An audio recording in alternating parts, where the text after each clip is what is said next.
કરી હતી પ્રેમના અધ્યાયની, પરંતુ એક સાંજ શરૂઆત થઈ ભયાવહ મોતની। આળા સંબંધોમાં જ્યારે ઘર્ષણની શરૂઆત થઈ ત્યારે ન ધારેલું થયું અને પ્રેમનો નશો બન્યો લોહિયાળ હત્યાનો સાક્ષી।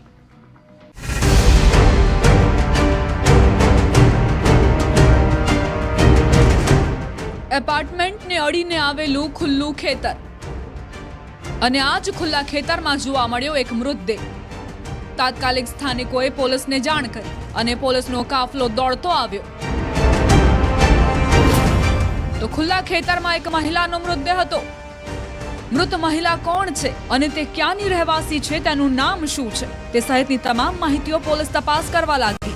બીજી તરફ પોલીસે મૃતદેહને પોસ્ટમોર્ટમ માટે હોસ્પિટલ મોકલ્યો અને ખેતરમાં સુરાગ તથા પુરાવા એકઠા કરવાની કોશિશ કરી। મૃતકનું નામ જાણવાની કોશિશ કરાઈ અને મૃત ચહેરા થકી ઓળખ કરવાની, તો પોલીસને તુરંત એક કડી મળી। શ્યામસુંદર એપાર્ટમેન્ટમાં બીજા માળે ફ્લેટમાં રહેતા તૃપ્તિબેન પ્રવીણભાઈ ચુડાસમા, જેઓ મળતા તેમની પૂછપરછમાં સદર મરણ જનાર મહિલા તેઓની સગી માતા હોવાનું ધ્યાનમાં આવેલ। શ્યામસુંદર એપાર્ટમેન્ટ, મોજે, કામરેજ ગામ। આ એપાર્ટમેન્ટમાં રહેતી મહિલા રસીલા પ્રવીણભાઈ ચુડાસમા એપાર્ટમેન્ટની બાજુના ખેતરમાં મૃત હાલતમાં મળી આવી અને રસીલાની ઓળખ અન્ય કોઈએ નહીં પરંતુ તેની જ 19 વર્ષીય દીકરીએ કરી। 40 વર્ષીય રસીલા પોતાના સંતાનો સાથે શ્યામસુંદર એપાર્ટમેન્ટના B204 નંબરના મકાનમાં રહેતી હતી અને અહીં રહી શાકભાજીનો વ્યવસાય કરતી હતી, પરંતુ જે અવસ્થામાં રસીલા ચુડાસમા મૃત હાલતમાં મળી આવી તે જોતા તેણે આપઘાત કર્યો હોવાનું પ્રાથમિક દ્રષ્ટિએ અનુમાન લગાવાઈ રહ્યું હતું, પરંતુ પોલીસ તપાસ મુજબ રસીલા એપાર્ટમેન્ટની 50 મીટર દૂર મૃત હાલતમાં ખેતરમાંથી મળી।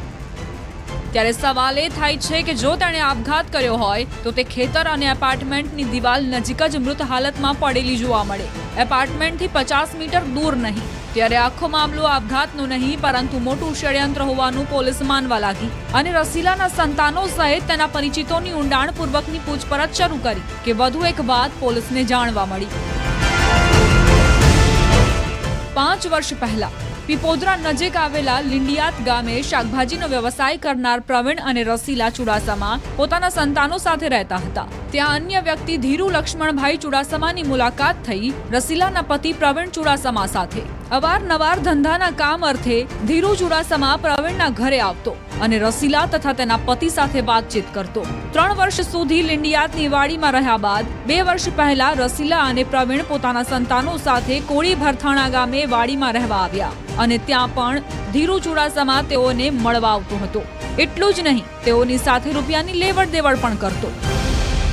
તે સમયે ધીરુભાઈ કરીને જે ધીરુભાઈ લક્ષ્મણભાઈ ચુડાસમા નામનો ઈસમ, જે પોતે પણ શાકભાજી અને ફ્રૂટનો ધંધો કરતો હોય, અવારનવાર તેઓના ઘરે આવતો જ હતો।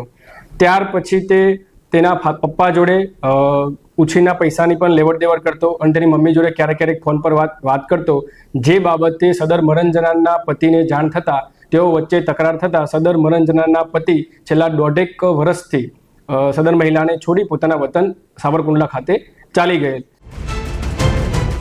1 વર્ષ પહેલા પતિ સાવરકુંડલામાં અને પત્ની કામરેજ ગામમાં સંતાનો સાથે શાકભાજીનો વેપાર કરતી અને તેને હવે સહયોગ આપતો હતો ધીરુ ચુડાસમા। રસીલા અને ધીરુ વચ્ચે મિત્રતાથી પણ વધુ સંબંધો બંધાઈ ચૂક્યા હતા। અવારનવારની મુલાકાત હવે દરરોજની બની ચૂકી હતી અને રસીલા તથા ધીરુ વચ્ચે ફોન પર સતત વાતો થયા કરતી હતી। સતત ધીરુ ચુડાસમા સાથે વ્યવહાર અને સંપર્ક રાખનારી રસીલાના આળા સંબંધો હોવાની વાત પણ લોકો કરવા લાગ્યા હતા, પરંતુ આ સંબંધમાં ક્યારેક ખટાશ આવતા ક્રોધ પોતાનો અડ્ડો જમાવવા લાગ્યો હતો।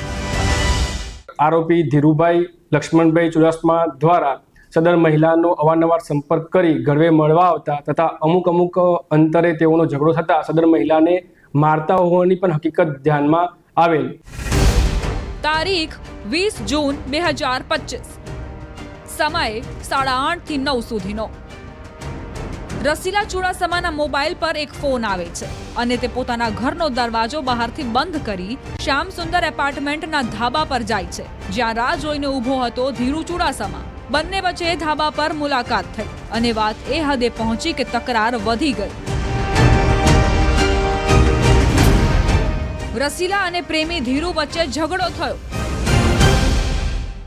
અગમ્ય વાતને લઈને રસીલા અને પ્રેમી ધીરુ વાતચીત કરી રહ્યા હતા તે દરમિયાન વાતનું વતેસર થઈ ગયું અને ઝઘડો થતા ઉગ્રાવેશમાં આવીને ધીરુએ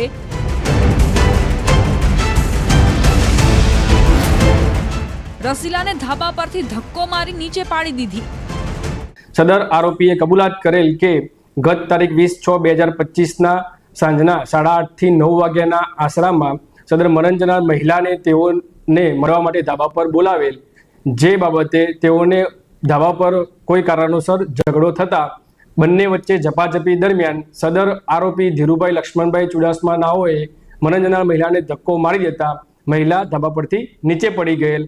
તે નીચે પડી જવાના કારણે તેઓને જે ઈજા થયેલ તેના કારણે સદર મહિલાનું મૃત્યુ નિપજેલ.